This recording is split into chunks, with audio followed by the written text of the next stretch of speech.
السلام علیکم جی، میں ہوں ضیاء بلوچ۔ سب سے پہلے میری دعا ہے کہ آپ دنیا بھر میں جہاں کہیں بھی ہوں خیریت کی بہترین حالت میں ہوں۔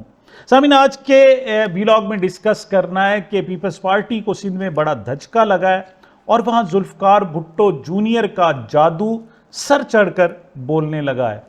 دوسری طرف جناب ڈرون حملے پر ہماری بے حسی کی انتہا ہو گئی، اس حوالے سے بھی بات کرتے ہیں۔ اور دوسری طرف جناب صحافی قائم ہے کہ عمران خان صاحب عید سے پہلے رہا ہوں گے۔ نہ صرف عمران خان صاحب بلکہ ان کے ساتھی بھی عید سے پہلے ضرور رہا ہوں گے۔ عمران خان صاحب نے جناب پولی گرافک ٹیسٹ جو ان کا ٹیسٹ ہونا تھا اس کا سے بھی انکار کر دی۔ اس ساری صورتحال کا انشاءاللہ آج جائزہ لیں گے، لیکن سب سے پہلے عمران خان صاحب کی رہائی کے حوالے سے بات کرتے ہیں۔ سینئر صحافی مظہر برلاس صاحب وہ جناب کل بھی قائم تھے، آج بھی قائم ہیں۔ وہ کہتے ہیں نہ صرف عمران خان بلکہ ان کے جو قریبی ساتھی شاہ محمود ہو گیا، سینیٹر اعجاز چودھری، ڈاکٹر یاسمین راشد، عمر سرفراز شیمہ، محمود الرشید اور دیگر، وہ کہتے ہیں جی رہا ہوں گے قانونی آئینی عدالتی راستے سے اور عید سے پہلے۔ کیا کہہ رہے ہیں مظہر برلاس، ذرا سنیں۔ ذکر کر صحافیوں میں بھی تو حکومتی نمائندے ہیں نا، یا جو کہتے ہیں ہم اسٹیبلشمنٹ کے بندے ہیں، وہ سارے انکاری ہو رہے ہیں۔ نہیں جی یہ کیسے ہو سکتا ہے، وہ کیسے ہو سکتا ہے، حکومت کے ترجمان جو ہے وہ کہتے ہیں یہ کیسے ہو سکتا ہے۔ بھئی میں اپنی خبر پہ قائم ہوں۔ رات میرے دوست اجمل خان نے مجھے پوچھا کہ مجھے لوگ پوچھ رہے ہیں کہ مظہر برلاس نے یہ خبر دی ہے تو آپ پوچھو کہ کیا سورس ہے، کیا تجزیہ ہے، خبر ہے۔ تو بھائی تجزیہ نہیں، میں نے ان کو بھی کہا، میں نے کہا خان صاحب تجزیہ نہیں ہے، یہ خبر ہے۔ اور 8 تاریخ کو جب میں نے چودھری غلام حسین صاحب سے یہ کہا تھا کہ اگلے ہفتے خان کی بہنوں کی ملاقاتوں میں رکاوٹ نہیں ڈلے گی، تو جب رکاوٹ نہیں آئی تو انہوں نے پھر میرے ساتھ ایک پروگرام کیا۔ انہوں نے کہا جی آپ کی آدھی خبر تو سچ ثابت ہو گئی ہے، علیمہ خان کی ملاقات ہو گئی ہے، خان کی بہنوں کی ملاقات ہو گئی ہے۔ تو میں نے کہا جی پھر آدھی خبر کا انتظار کریں۔ تو خواتین حضرات آپ بھی انتظار کریں، آئینی اور قانونی راستوں کے تحت عدالتوں کے ذریعے عمران خان اور ان کے ساتھی عید سے پہلے رہا ہو جائیں گے اور عید گھروں پہ منائیں گے۔ ذکر کرتے ہیں جناب مبینہ ڈرون حملے کا۔ خبر ہے کہ شمالی وزیرستان میں بم حملے میں 4 بچوں کے جاں بحق ہونے پر ورثاء کا میتیں رکھ کر دھرنا دوسرے روز بھی جاری۔ 2 روز قبل شمالی وزیرستان کے علاقے میر علی کے گاؤں ہرمز میں ایک گھر پر حملے میں 4 بچے جاں بحق اور خاتون اور بچوں سمیت 5 افراد زخمی ہو گئے تھے، لیکن بعد میں اطلاع ہے کہ وہ خاتون بھی چل بسی۔ اسے ڈرون حملہ قرار دیا جا رہا تھا، وہاں ہلاکتیں ہیں اور لاشیں لے کر پاکستانی بیٹھے ہوئے ہیں، لیکن پاکستان کا میڈیا اس کو ایسے ظاہر کر رہا ہے جیسے کچھ ہوا ہی نہیں، ایسا بھی نہیں کہ انڈیا میں کچھ ہو رہا ہے۔ مطلب اس حد تک لا تعلقی، اور حکومت جو خبریں فیڈ کر رہی ہے صرف وہی بیان کی جا رہی ہیں جو انتہائی شرمناک ہے۔ اس حوالے سے جو اپوزیشن ہے وہ بھی ابھی تک وہ مضبوط کردار ادا نہیں کر رہی جس کا ان سے ایکسپیکٹ کیا جانا تھا۔ خاص طور پر پی ٹی آئی اس حوالے سے آواز اٹھاتی تو ایسا بھی نہیں ہے۔ بہرحال شاندانہ گلزار کہتی ہیں خیبر پختونخوا میں وزیرستان میں دوبارہ ڈرون اٹیک کیا گیا۔ اگر کشمیر میں ہندوستانی ڈرون اٹیک ہوتا ہے تو ہم مذمت کرتے ہیں، لیکن بنوں یا وزیرستان میں ڈرون آتا ہے تو سب خاموش کیوں ہیں؟ ایک عورت کے 3 بچے اس ڈرون حملے میں مارے گئے اور وہ خود ہارٹ اٹیک سے مر گئی۔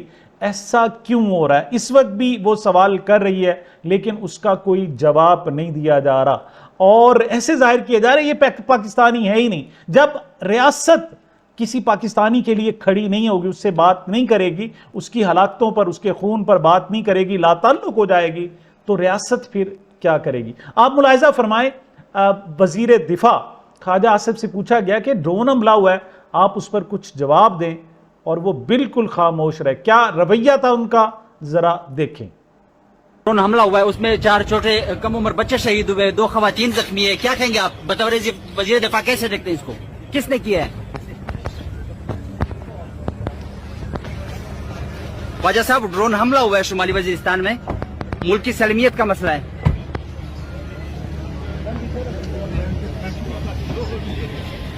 دوسری طرف جناب قومی اسمبلی میں اقبال خان صاحب نے اس معاملے کو مدعے کو اٹھایا ہے، ان کا کہنا یہ ہے کہ حکومت کا کہنا ہے کہ یہ کولیٹرل ڈیمیج ہے، مطلب کسی کو نشانہ بنا رہے تھے، اس میں جناب شہریوں کی کیجویلٹی ہو گئی، لیکن اس کو بھی تو کم از کم تسلیم کیا جائے اور بتایا جائے کہ یہ غلطی سے ہوا ہے، چلیں اون تو کیا جائے، بتایا تو جائے ان پاکستانیوں کا کہ یہ پاکستانی ہیں، یہ بچے ہیں جناب، یہ عورتیں۔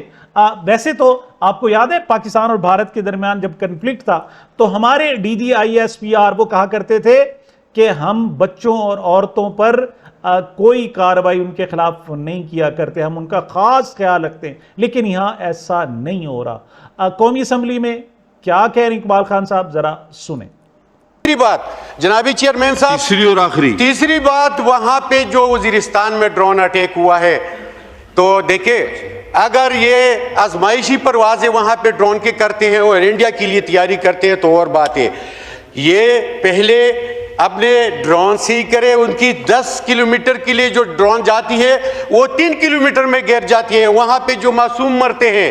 مجھے ذرا جواب دے کہ اگر کسی کے گھر پہ، کسی پارلیمنٹیرین کے گھر پہ ایک ڈرون گرتا ہے، اس کی ماں مر جاتی ہے، اس کی بہن مر جاتی ہے، اس کے بچے مر جاتے ہیں، تو جواب کون دے گا؟ آج وہاں پہ ماتم ہے، وہاں پہ معصوم بچے مرے ہیں، جواب کون دے گا؟ بڑی مہربانی۔ دوسری طرف جناب ذرا سندھ کا رخ کرتے ہیں، اور سندھ میں ذوالفقار بھٹو جونیئر کا جادو سر چڑھ کر بول رہا ہے۔ پہلے چھوٹے چھوٹے اس نے جلسے شروع کیے، اب بڑے بڑے جلسے کر رہے ہیں، اور اب تو ماشاءاللہ وہ جیسے بڑی سیاسی پارٹی کے بڑے اجتماعات ہوتے ہیں اس قسم کی صورتحال ہے۔ میں ایک احوال دکھانا چاہتا ہوں ذوالفقار بھٹو جونیئر کے ایک کارنر میٹنگ کا، وہاں کتنے لوگ اور کیا جوش و خروش ہے، ذرا دیکھیں۔ اوپر اللہ نیچے سایہ، باغ سواری بھٹو اوپر اللہ نیچے سایہ، اوپر اللہ نیچے سایہ، زندہ ہے بھٹو، زندہ ہے بھٹو، مزدور کا بھٹو، کسان کا بھٹو، طلبا کا بھٹو، آئی کا بھٹو، آئی کا بھٹو۔ اچھا، سندھ میں ایک طرف جناب ذوالفقار بھٹو جونیئر مسلسل ان کا جادو سر چڑھ کر بول رہا ہے، دوسری طرف حکومت کے خلاف احتجاج میں تشدد پیدا ہو گیا ہے۔ موروں میں قوم پرست جماعت کا احتجاج، مشتعل افراد وزیر داخلہ سندھ کے گھر میں داخل، مشتعل مظاہرین نے وزیر داخلہ سندھ ضیاء الحسن لنجار کا گھر نظر آتش کر دیا، 2 مظاہرین ہلاک، پولیس اہلکاروں پر تشدد، مظاہرین نے کئی کنٹینرز کو بھی آگ لگا دی۔ احتجاج کر رہے تھے اور سندھ نے جناب بزور طاقت انہیں کچلنا چاہا، اس پر جناب مبینہ فائرنگ اور شیلنگ کی گئی، اور پھر لوگ مشتعل ہو گئے، انہوں نے پورا گھر جلا دیا، اور یہ تماشا سر بازار ہوتا رہا۔ لیکن اس قسم کی خبریں بھی جناب ہمارے مین سٹریم میڈیا پر نہیں ہیں، اور صورتحال بڑی عجیب ہے۔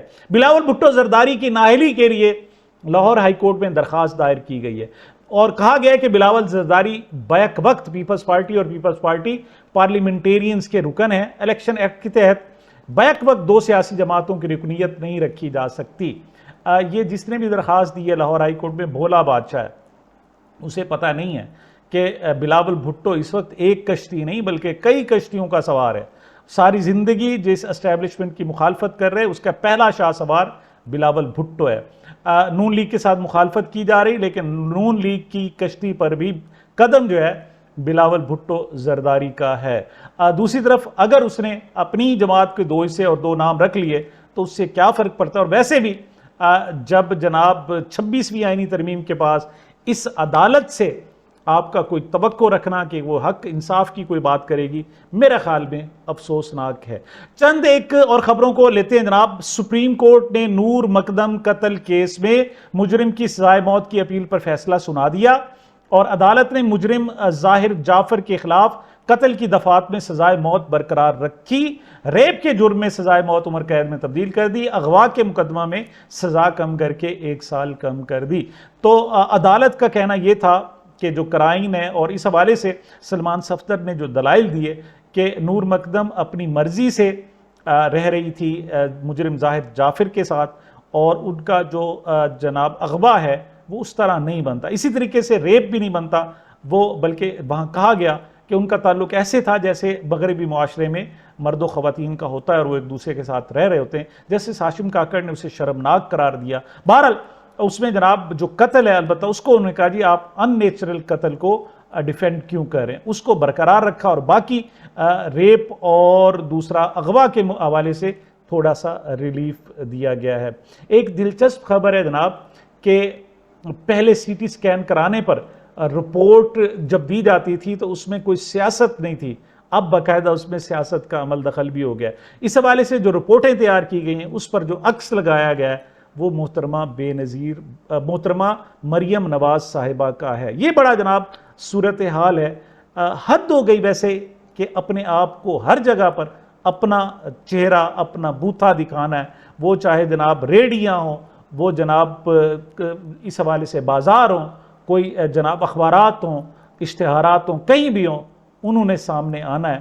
اور اب صورتحال یہ ہے کہ باقاعدہ یہ تماشا بن گیا ہے۔ اس حوالے سے اظہر مشوانی کہتے ہیں کہ اب پنجاب میں سی ٹی سکین کرانے پر آپ کو رپورٹ پر پنجاب اور پاکستان کو لاحق مرض کی تصویر بھی ملے گی۔ ویسے مجھے یاد ہے اطہر کاظمی صاحب ایک پروگرام میں سمینہ پاشا کے ساتھ کہہ رہے تھے کہ جناب اب عین ممکن ہے کہ جب اب آپ ایکسرا کرائیں تو اس میں تصویر جو ہے مریم نواز کی ہے۔ انہوں نے تو شاید مذاق میں کہہ دیا تھا، لیکن اب وہ مذاق باقاعدہ حقیقت بن گیا ہے، اور محترمہ مریم نواز صاحبہ پورے شد و مت کے ساتھ اپنی ہر جگہ پریزنس کے لیے تلی ہوئی ہیں۔ دوسری طرف انہی کی جناب حریف صنم جاوید کی درخواست ضمانت خارج کر دی گئی۔ سیشن کورٹ کے جج سلمان گھمن نے صنم جاوید کی ضمانت خارج کی۔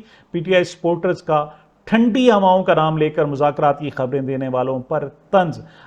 بات یہ ہے کہ جناب صنم جاوید صاحبہ کے ساتھ جو محترمہ مریم نواز صاحبہ کی محبت ہے وہ مثالی ہے، اس کا آپ کسی اور چیز سے موازنہ نہیں کر سکتے، اس کو جناب ایک خاص اہمیت حاصل ہے۔ عمران خان صاحب کا پھر بیان کہ فوج بھی میری ہے، ملک بھی میرا ہے، اتحاد کا وقت ہے، پارٹی اور افواج میں اتحاد ہونا چاہیے، ایک بہت بڑی بات۔ اور یہ اس وقت بات کی جب محترمہ علیمہ خان صاحبہ کی بہنیں مطلب نورین نیازی اور عظمہ نیازی عمران خان صاحب سے ملاقات کر رہی تھیں، تو اسی وقت جناب پولیس والے آئے اور انہوں نے کہا جی ملاقات ختم، چلیں جی آپ کا پولی گرافک ٹیسٹ کراتے ہیں۔ تو عمران خان صاحب نے 9 مئی کیسز میں پولیس کو پولی گرافک ٹیسٹ دینے سے انکار کر دیا۔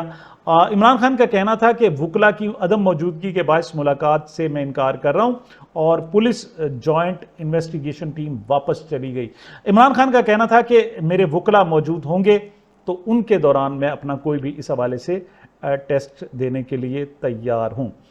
صورتحال یہ ہے کہ فیلڈ مارشل بنائے جانے کے بعد پی ٹی آئی تھوڑا سا چند قدم پیچھے گئی، وہ سٹرانگ رد عمل بھی نہیں آیا، اور بلکہ انہوں نے اپنا جناب نشانہ اس وقت مسلم لیگ نون کو یا پھر جناب دیگر حکومتی مشینری کو بنایا ہے۔ لیکن اس کے باوجود منیب فاروق کہتے ہیں جتنی دیر تک پی ٹی آئی ناک کی لکیریں نہیں نکالے گی اتنی دیر تک پی ٹی آئی کو معاف نہیں کریں گے۔ مطلب یہ معافی پی ٹی آئی کے لیے ان کے خیال میں مشکل ہوتی جا رہی ہے۔ بہرحال پی ٹی آئی اس حوالے سے مستقبل میں کیا کرنے جا رہی اس حوالے سے انشاءاللہ بات کریں گے۔ اب تک میری یہی گزارشات تھی، مجھے اپنے اس چینل کو اپنی محبتوں اور دعاؤں میں یاد رکھیے گا۔ ملتے ہیں چھوٹے سے وقفے کے بعد۔